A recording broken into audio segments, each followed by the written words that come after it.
The Commonwealth is a dangerous place. Raiders roam the highways.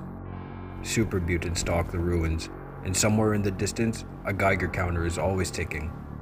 But sometimes, the most unsettling places in Fallout are not the ones filled with enemies. There are places where the environment tells a story, long after the people are gone. Forgotten buildings, disturbing experiments, and locations where something terrible once happened. We're exploring 10 of the scariest locations hidden across the Commonwealth. At first it doesn't look like much on the map, just an empty stretch of land far from Boston. But as you move closer, the world begins to change in ways that's immediately noticeable. The environment becomes harsher, the air turns thick with radiation, and the further you go, the less it feels like normal part of the wasteland.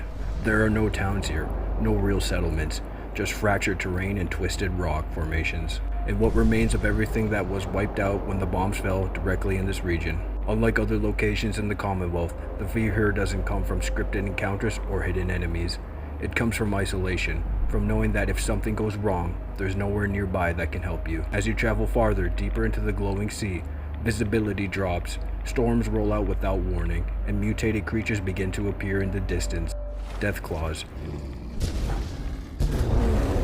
rad scorpions, and other heavily irradiated creatures roam freely throughout the ruins, often before you can even notice them. But what makes the glowing sea unsettling isn't just what's inside, it's what it represents. This is the point of the impact from the Great War, the place where the bombs didn't just hit a city, they erased it completely. Even now, centuries later, the land hasn't recovered. Nothing grows properly here, nothing feels stable, and every step forward feels like you're entering a space that was never meant to be survived. Fort Hagen is one of those places that feel wrong the moment you enter it. On the surface, it's just an old military installation. Another pre-war bunker left behind in the ruins of the Commonwealth. But inside, it becomes something far more oppressive. The layout is tight and claustrophobic, with narrow corridors, low lighting, and the constant feeling that you're being funneled deeper into the structure. Unlike open areas in the wasteland, there's no escape route here once you commit to moving forward. As you explore, the place is still partially active, security systems remain online, and the automated defenses are still functioning. Turrets, locked doors, and controlled access points turn the entire facility into a controlled path rather than an open space. What makes Fort Hagen unsettling isn't a single moment or encounter, it's the pressure of the environment itself. The narrow hallways that force you forward, the feeling that the building was designed to keep people contained rather than protected. Hidden beneath the Commonwealth is a facility that feels completely disconnected from the surface world. The Federal Surveillance Center K-21B is a sealed underground complex made up of tight corridors and controlled access points. Security systems remain online and automated defenses continue to respond as if the site was never fully abandoned. Terminal entries revealed that this place was used for surveillance and intelligence, gathering before the war, monitoring internal communications and potential threats. But the logs become more increasingly fragmented over time, eventually stopping without explanation. A controlled shutdown that never fully completed. Locked sections, sealed doors, and unfinished records imply that something forced the facility into abandonment rather than a planned evacuation. The deeper you go, the more isolated it becomes. Narrow corridors replace any sense of open space, and the lack of natural light makes it difficult to judge how far underground you are. By the time you reach the lower levels, it no longer feels like a surveillance center. It feels like a place that was shut down in a hurry and left exactly as it was. In the middle of Boston Common, one of the oldest parks in America, there's a small pond at first that seems completely unremarkable. Surrounded by broken paths and rusted branches, it almost feels like one of the few quiet places left in the Commonwealth. But that silence doesn't last long. As you move closer to the water, something begins to shift beneath the surface. Without warning, a massive figure arises from the pond, revealing one of the most unexpected encounters in the game. A super mutant behemoth known as Swan. At first, it feels like nothing more than a sudden and violent ambush, but scattered around the area are notes that tell a much different story. Before the war, Swan was a human test subject, used in experiments involving the forced evolutionary virus. Over time, the mutations transformed him into something unrecognizable, stripping away his humanity, piece by piece. Some of the notes suggest that for a short time, he was still aware of what was happening to him, that he could still think, still remember fragments of who he was. But those moments didn't last. By the time you encounter him, Swan is no longer the person he once was, just a massive, unstable creature wandering the ruins of the park where he was left behind. In the center of Boston sits the remains of a pre-war chemical research facility known as Hallucinogen Inc. From the outside, it looks like any other abandoned corporate building, left to decay after the bombs fell. But inside, it becomes clear this place was never normal. Hallucinogen specialized in experimental chemical weapons, most notably a gas designed to cause intense hallucinations and psychological breakdown. According to the terminal entries, the goal was simple: make enemies see threats that weren't real and collapse under their own fear. Deeper inside, scattered terminals describe failed tests and uncontrollable side effects.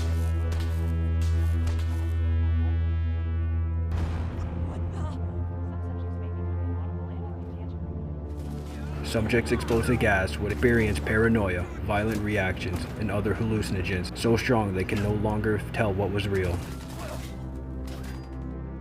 In some areas, the gas still lingers, visibility drops, sounds distort, and encounters begin to feel unreliable, as if the building itself is still running experiments on anyone who enters.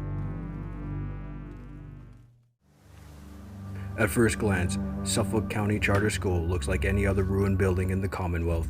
The playground sits empty, classrooms are frozen in time, and the hallways are littered with old school supplies and overturned desks. But the deeper you explore the building, the stranger things begin to feel. Throughout the school, there are announcements and terminal entries referring to a food program. The students were being fed a product known as pink paste. According to the school administrators, it was supposed to be a revolutionary food substitute. Something cheap, efficient, and easy to mass produce. But not everyone was convinced. Some staff members raised concerns about the ingredients. Others questioned the strange side effects students were reporting. Despite these warnings, the program continued, even as the complaints began to grow. Today, the halls of the school are filled with feral ghouls covered in strange pink residue, the same color as the paste they were once fed.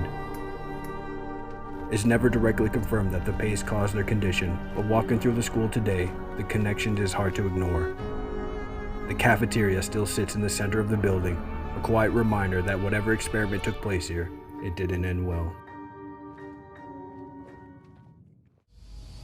Beneath the streets of Boston lies a network of forgotten tunnels, made up of storm drains, collapsed passageways, and sewer systems that most people would never think to explore. The Fenn Street sewer is one of those places.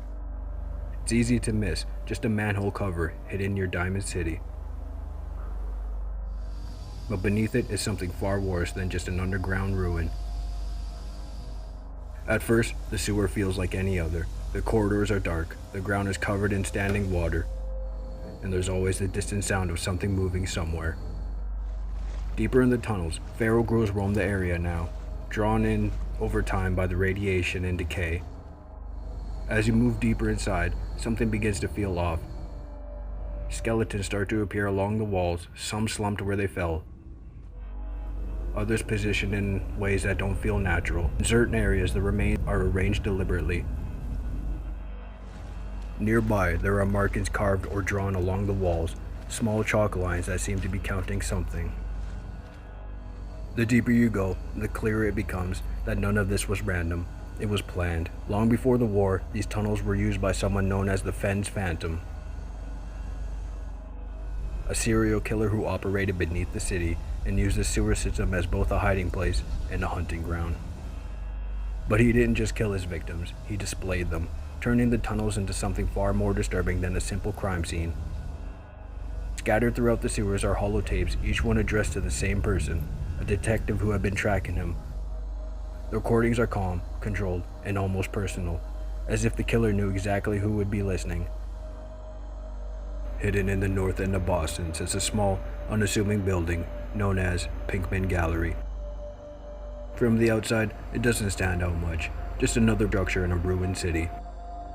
But inside, it quickly becomes clear that this place is different. The walls of the gallery are covered in paintings.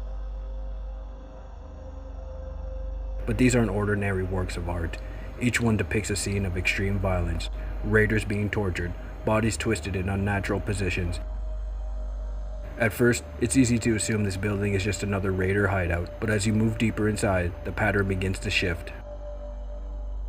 The bodies you find aren't random. They've been arranged almost deliberately, posed in ways that mirror the paintings hanging on the walls. The artist responsible is a man named Pickman. Unlike most people in the Commonwealth, Pickman doesn't just survive the violence around him. He studies it, recreates it, and turns it into something he considers art. Someone who believes he's exposing the true nature of the wasteland. To him, the brutality of the Commonwealth isn't something to fear, it's something to preserve. By the time you reach the lower levels of the gallery, the line between art and reality is completely gone. The paintings, the bodies, and the environment all begin to blend together. On the northeastern edge of the Commonwealth sits an abandoned quarry known as Dunwich Borers. From the outside, it looks like a typical industrial site, with rusty machinery, broken walkways, and the remains of a mining operation that was left behind long ago. But once you begin to explore deeper, it becomes clear that this place was never just a quarry. As you descend into the tunnels, the atmosphere begins to change. The deeper you go, the more unstable things become. At certain points you begin to see brief flashes of the past, workers standing in the tunnels as they once were, unaware of what's coming.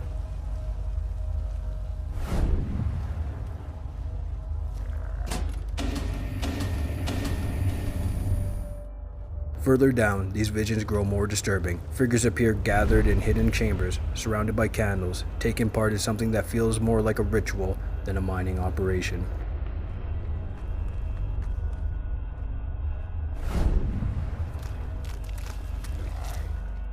At the very bottom of the quarry lies a flooded chamber. Beneath it, hidden in the darkness, is a stone altar with a ceremonial weapon.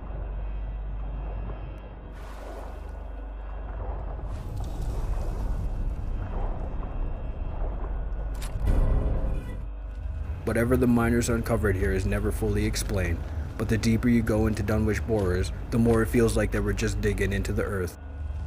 They were uncovering something that should have remained buried. Just outside the ruins of Salem sits one of the most infamous locations in the Commonwealth, the Museum of Witchcraft. The building was once a historical site dedicated to the Salem witch trials. But when you arrive, it's clear something has gone very wrong. The entrance is locked from the inside, and bodies are scattered around the perimeter. The only way in is through a small cellar hatch alongside of the building, leading into a dark basement filled with the remains of gunner squads that clearly didn't survive whatever happened here. As you move through the museum, the damage becomes impossible to ignore. Walls are torn apart, furniture is scattered across the rooms, and deep claw marks carved through the doors and the floors. Heavy footsteps echo from above, but for most of the time, you never actually see what's making them.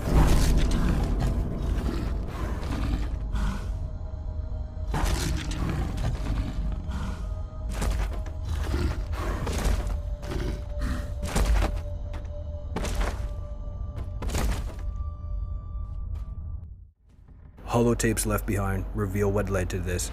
The gunners had stolen a deathclaw egg from a nearby nest, planning to profit from it, but the creature that followed them here wasn't going to let them leave with it.